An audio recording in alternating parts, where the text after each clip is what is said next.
Accurate timing and synchronization is mission critical for next generation network.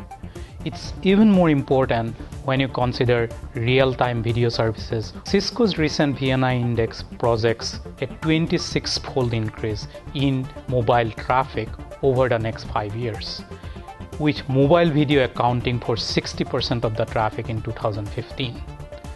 One of the ways carriers are coping with this change is by moving to a IP Ethernet based network.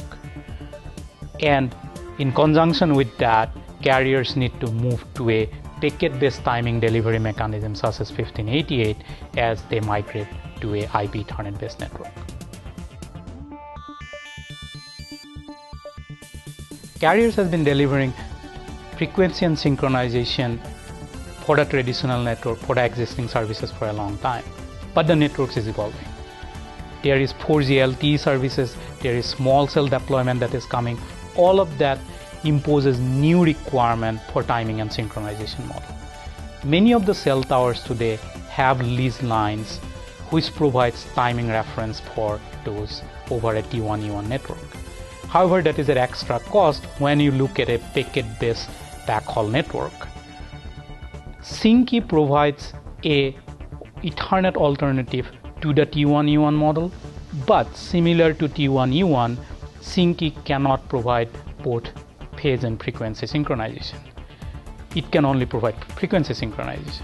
GPS, which exists today as a timing mechanism, can provide both phase and frequency synchronization, but it is prone to jamming. It has indoor reception issue which impacts a small cell deployment, and also it is costly due to extra antenna requirements. So what exactly is 1588? 1588 is a IEEE and ITU standard. It is a packet-based timing delivery mechanism which can deliver both frequency and phase synchronization. One of the reasons it is becoming popular is because the network is also moving to a packet-based backhaul network. 1588 lands very well to the small cell deployment or the small cell architecture. One of the thing about small cell is that all of this base station could appear on the top of a building or on a lamppost, so it's very hard to deliver timing over a line or over a wire to those base stations. So you have to deliver timing over a millimeter wave or a microwave link. 1588 can be used that way over a millimeter wave or a microwave backhaul link, and also when you consider an indoor installation, you could deliver the timing using GPS to a installation on the top of the building and use 1588 to deliver timing inside the building. The accuracy requirement in case of LTE-Advanced is much more stringent when you compare to 3G as well as LTE, by almost a factor of 6. Many of these services will be delivered over millimeter wave and microwave links, and these links tend to change its behavior with weather pattern changes such as humidity and heat.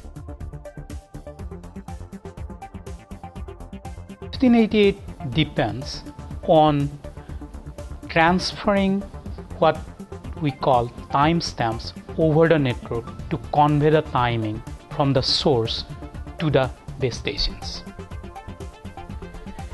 And in the network, the 1588 synchronization error, the difference between the source and the base station, happens primarily due to what is known as packet delay variation that is inherent in the packet network.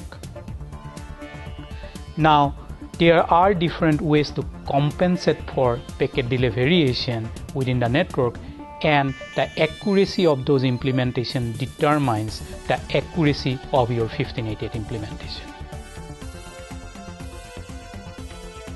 What exactly is Vitesse's solution? Vitesse offers Veritime, which is a patent-pending implementation of 1588 standard. It delivers industry's highest accuracy 1588 implementation, which can meet LTE-Advanced requirements today. This makes us very unique in the industry because we are the only company which has the portfolio to deliver 1588 over copper, fiber, OTN, and as well as microwave and millimeter wave.